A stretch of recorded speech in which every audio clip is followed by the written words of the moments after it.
Hey y'all, so today's video, I just wanted to talk about something that I've been kind of putting off talking about because I was really unsure if I wanted to expose this in the first place. I am a really discreet person.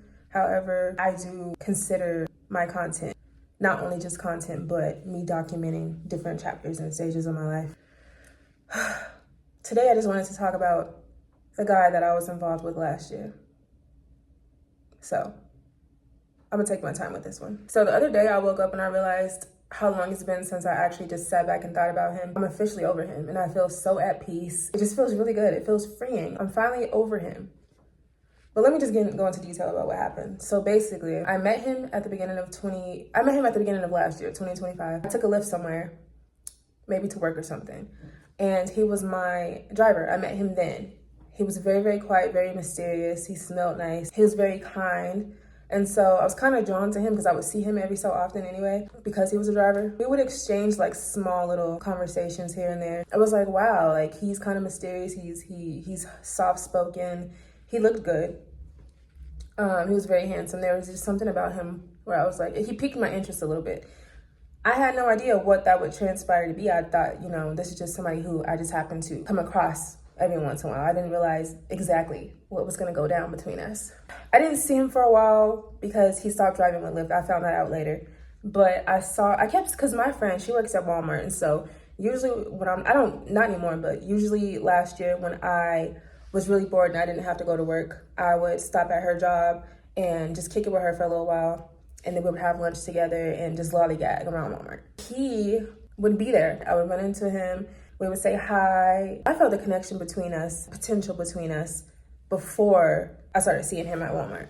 But once I saw him at Walmart, I know when somebody has an interest in me. I know when somebody's checking me out. I know when somebody is feeling the connection that I'm feeling. Like I can feel when it's a mutual thing. I was like, I'm tired of just, exchanging small talk with him. I told my friend, I was like, I kind of have an interest in him. I kind of want to get to know him a little bit better. And I'm the type of person, I'm not afraid to shoot my shot.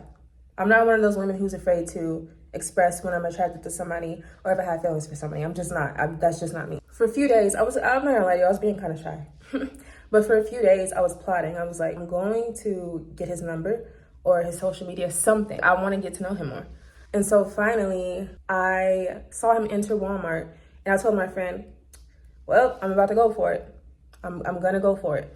And so I sat on this bench inside of Walmart, like towards the exit, because I knew he was gonna be going out of that exit. I went inside Walmart, sat on that bench, acted like, as if I was waiting for someone. I didn't see him walk up to me. I was looking down at my phone. And then I felt a gust of wind. So I looked up and he was standing in front of me, but he was like bent down like this, trying to get my attention. So I jumped a little bit.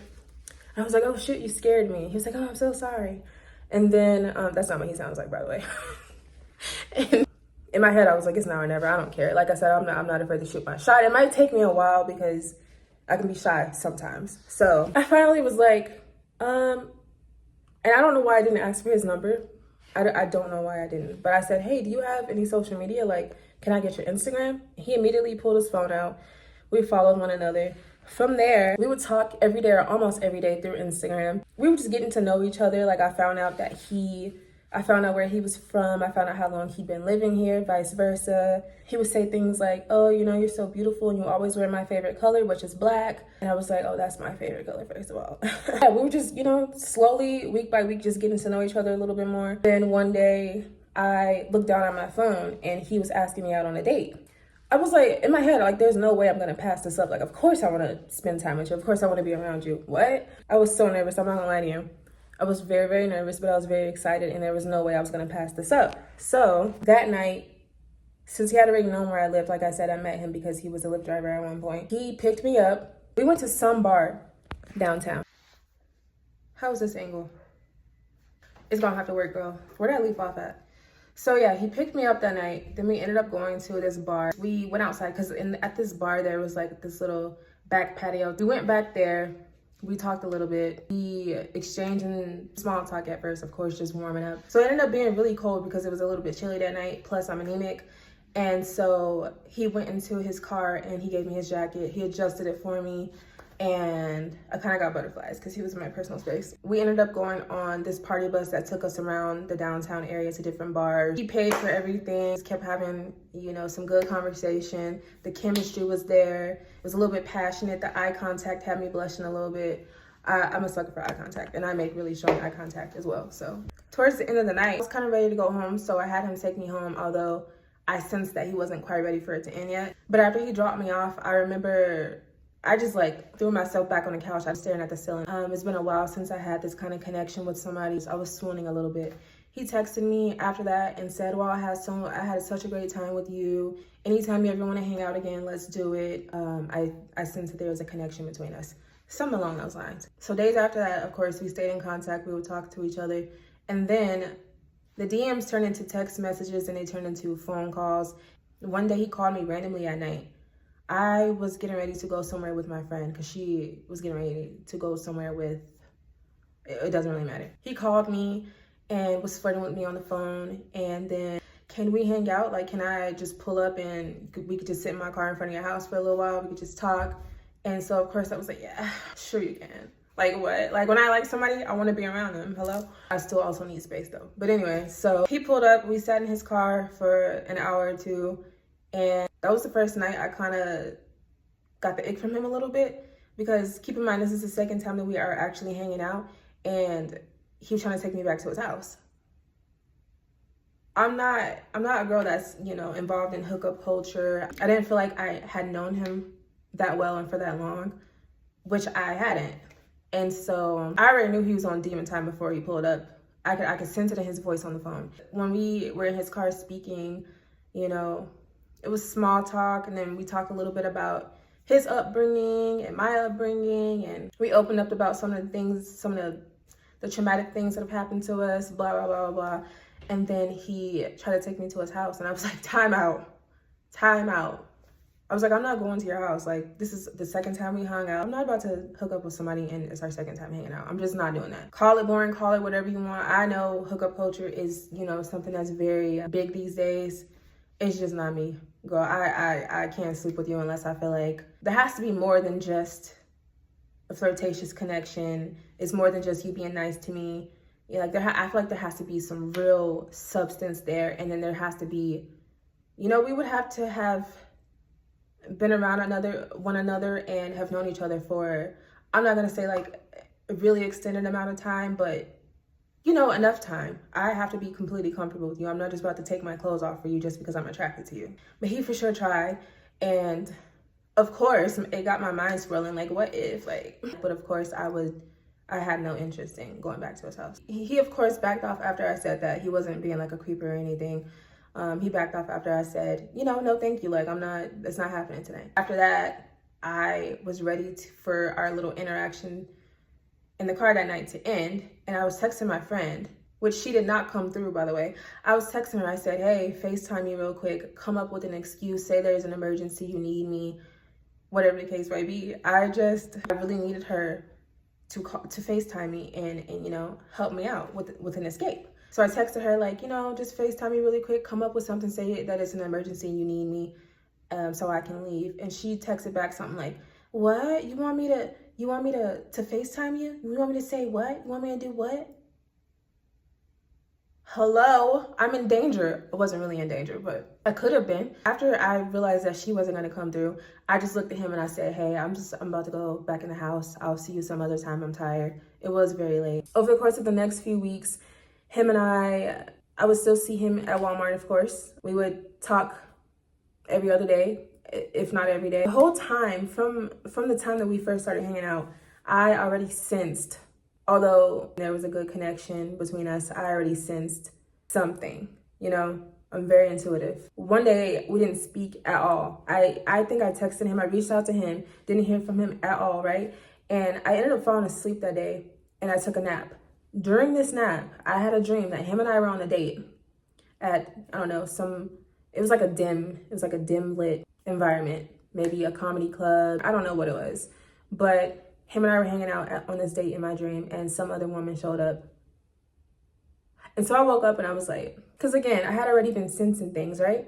So I had that dream. It made me very suspicious. And then he messaged me the next day like nothing happened. So me being me, I went through his followers on Instagram and I saw a picture of a woman and a guy that looked like him. So I clicked on the profile. Come to find out, the whole time that we were getting to know one another and hanging out and doing all this flirtatious, couple-like things, the entire time, this man was engaged. The day that I had that dream, as a matter of fact, the same dream where we were on a date and another woman popped up, that's the same day that he got married. Telling me that female intuition is not real. Not only do I have a very keen sense of intuition, I am able to read body language, I have a good pattern recognition. And so, like I said, I wasn't surprised, but I was still, because up until that point, he seemed just very noble and honest and kind and sweet, as men usually do at the beginning. I clicked this profile, I saw his now wife and their wedding photos. Oh no, that's why I had that dream. Okay, yeah, the universe was telling me something. I sat there in my room that night in the dark and I was fuming. Not only was I fuming, my head was swirling. I was trying to figure out how I wanted to approach this situation because now you're fucked up. 2-3 days later, after I discovered this secret, I saw him at Walmart and he came up to me and I kind of cold shouldered him. But I didn't want to say, my friend was right there. I didn't want to say anything about what I had found out quite yet to her or to anybody. So I kind of cold shouldered him and he was like, what's up? Like, I texted you the other day, you didn't respond. And I was like, I know. I was like, I'll talk to you later. I'm trying to contain myself at this point. That night, I went out with my friends. I got back to the house. I went to the backyard because I didn't want anybody to hear what was about to go down during this phone call because I was about to call him, right? I went out into the backyard. I called him and I kid you not, for about an hour, he was just dancing around my questions. I kept saying, there's something you need to tell me, isn't there? There's something you need to tell me. He's like, well, what do you know? Prior to this conversation, when I was out with my friends, I was texting him. And, I was just basically saying things along the line of like, I know. Whoops, I keep running out of storage. I might have to switch devices. So anyways, prior to this phone call, I was out with my friends. And of course, he sensed like I was being a little cold towards him. Basically, I texted him something along the lines of like, I know what you've been doing. I know what you've been doing. You've been caught. Yada, yada, yada. Once I got home, I went in the backyard and I gave him the opportunity to tell me himself. Be a man and tell me yourself, right? I didn't expect him to. For about 45 minutes, I just kept saying, just come clean. And at this point, I'm becoming very abrasive. I'm verbally attacking him. I'm yelling a little bit. He just kept saying, like, if you know something, I would rather you just tell me. He kept trying to change the subject, which was also pissing me off. So anytime I started verbally attacking him, he would do like this little nervous laugh. I don't know if it was because his ego was struck. I don't know what it was, but it was pissing me off. And finally, I had enough. Like, you're wasting my time. I'm getting pissed off, And finally, I was like, are you married, yes or no? And he was just like, yes. I was like, that's all the fuck I wanted you to tell me. Now, I don't want to talk to you. Don't text me. Don't call me. I don't want to see you. Here he is begging. No, please don't hang up. No. Like, I can explain. Like, let me just talk to you. And at this, I was so pissed off. I hung the phone up, went inside the house. And the next day, my friend was like, no, yeah, I've never seen you so heated. Which, I've been more heated. But she was like, you were so mad. And you were just basically saying, if you see him, to ignore him. And that you didn't want to go into detail about it at that moment. So I just thought he was so pathetic from that point forward. I didn't speak to him for a few days. I forgot to mention this, so I'm going to have to go back and add this somewhere. But the entire time that I wasn't speaking to him, over the course of those few days, he just kept blowing my phone up and saying things like, oh, I can't just not talk to you. Like, after what we've been through, like, there's this connection, yada, yada, yada. I wasn't trying to hear none of it. Once I did speak to him, he gave me a little information about the situation. I'm not going to go into detail about it. But basically, there was a reason why he married this woman. I don't care to go into detail about that part. All I know is that I was reflecting on the situation after that. And I was just saying, like, why was I chosen for this learning experience? I already know men ain't shit. Why was I chosen to go through this experience? And we were never officially together. I'm not somebody's girlfriend unless they ask me, okay? The thing I forgot to mention is how He, for some reason, was under the impression that we were in an official relationship. No, we were just two adults who had an attraction and had feelings for one another, this intense connection. That just makes the situation worse. The fact that you thought we were in this so-called relationship and you were still doing the things you were doing behind my back, that makes it even worse. I didn't assume that we were together. I just assumed that we had potential to be together. But that was all out the window after that. And when I finally did speak to him again, of course, I'm still very upset with him. And he explained the situation. Still very much turned off and turned away from him, didn't want anything to do with him. He had the nerve to say, yeah, I know that I'm married, but if you want to be in a relationship with me, we can be in a What? So I was disappointed, but I wasn't surprised because, again, men. And also, like I said, like the entire time, I just felt something in my gut was just telling me, like, there's more to him and there's more to this situation. So I wasn't very surprised when I discovered it on my own, and it was what it was. From that point forward, I have to admit, I still had feelings for him. Did I want to be with him? No, I had no interest in him in that way, but I just, as a human, you can't just turn your feelings off. Like, we had a really deep connection. It was mutual. It wasn't just on my side. We did have a good, intense connection, and I don't really care to explain that to anybody. Girl, stop playing with me. After the fact, I just knew I still had feelings for him, and I don't know, listen, I don't get it either, okay? I think the best way I can make sense of why I wanted to still kind of keep contact with him. I think that it had been a while since I had that type of connection with somebody, and it was so intense, and it was a dangerous connection. That's the best way I can describe it. I was just trying to make sense of it all. My attachment to him was more than just because he spent money on me or he called me pretty or, he spent time with me. It was like, that's the bare minimum. It was just like the little inside jokes, the eye contact, the chemistry and the in-person interactions. It was just very dangerously addicting, and that's the best way that I can describe it. This all happened over the course of 6 months, although it felt like it was longer. We got attached to each other pretty quickly, and his attraction to me, I believe, was just kind of like an escape, and he felt safe and he felt like he could open up to me about things. And my attachment to him was just, I liked the way I felt when I was around him. Knowing that he was in a relationship with somebody, no matter what he felt, no matter how he felt about her, I couldn't be with him, and we just couldn't be romantically together. So that all stopped. It took a long time. I am somebody who, I become obsessive when I like people. You'll never know unless I reveal it to you. I become obsessive. I am the true definition of a yearner.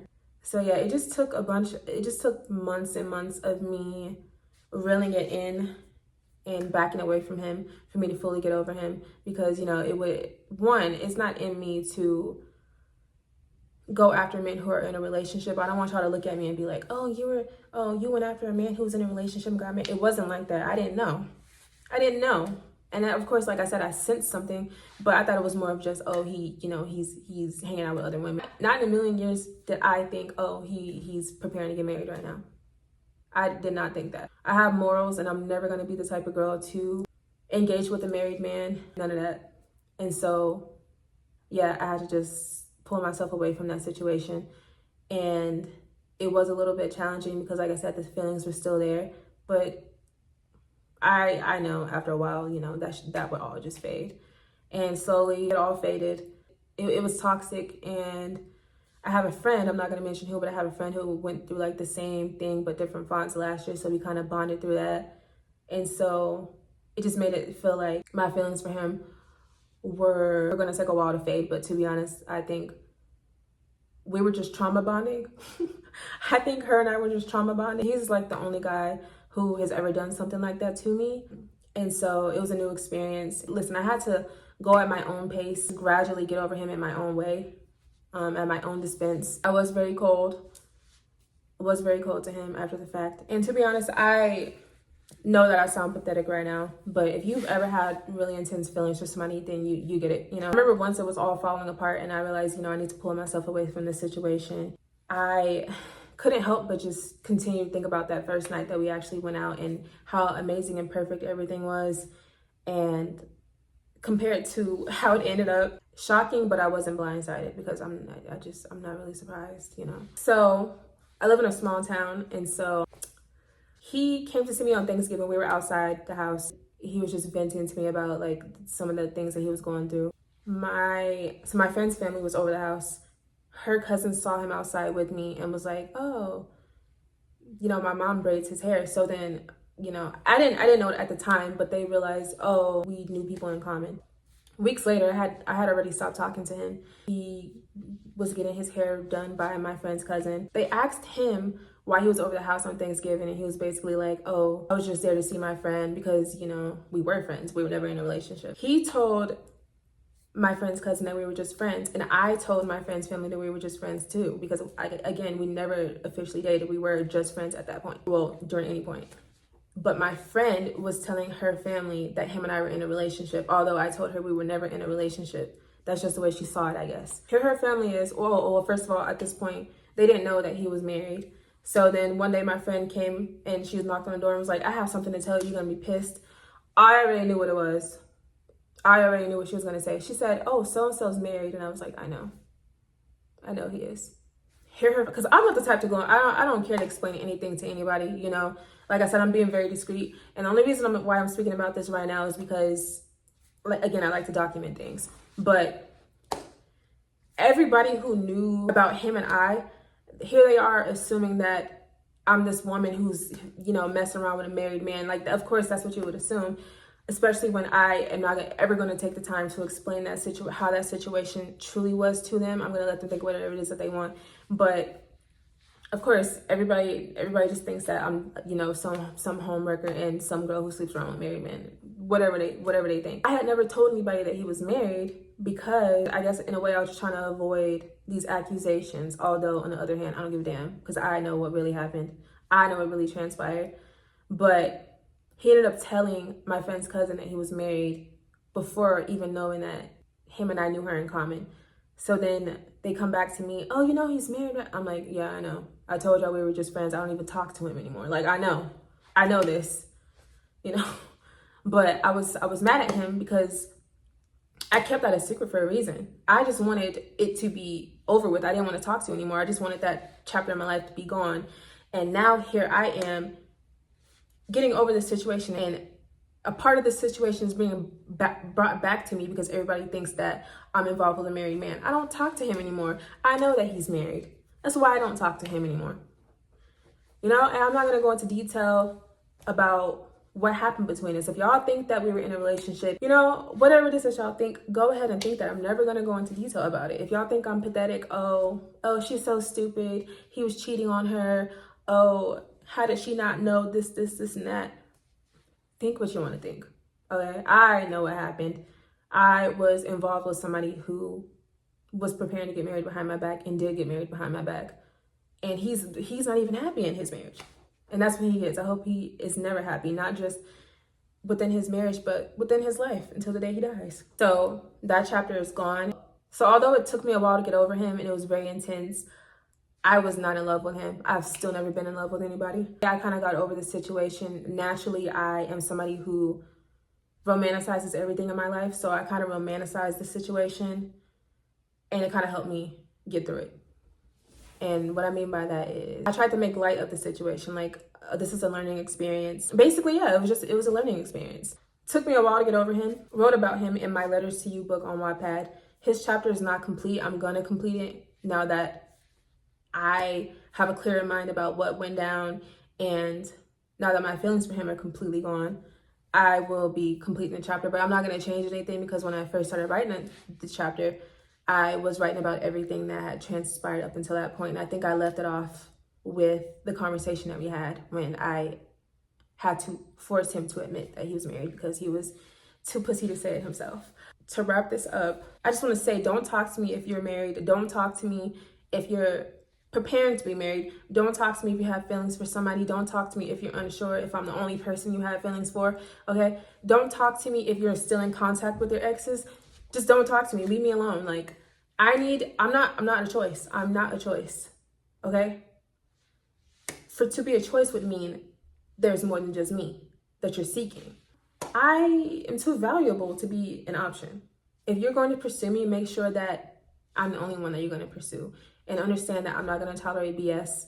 The next man to play with my heart, you might die. I don't talk to him. What saved me, I think, my own intuition is what prevented me from being in an even longer situation with this man, and saved me from potentially being heartbroken. Because who knows how deep my feelings would have gone if I hadn't had these feelings and these dreams, and the universe wasn't sending me these signals, and I wasn't as aware of things as I am. Who knows what would have happened? Who knows how long it would have been before I found out that he was married, because he wouldn't have told me. I didn't even speak to y'all about half the things that happened between us. Everybody that lives in the town who knows that we were involved, continue thinking whatever it is that you want to think about me. If you think I'm a whore, go ahead.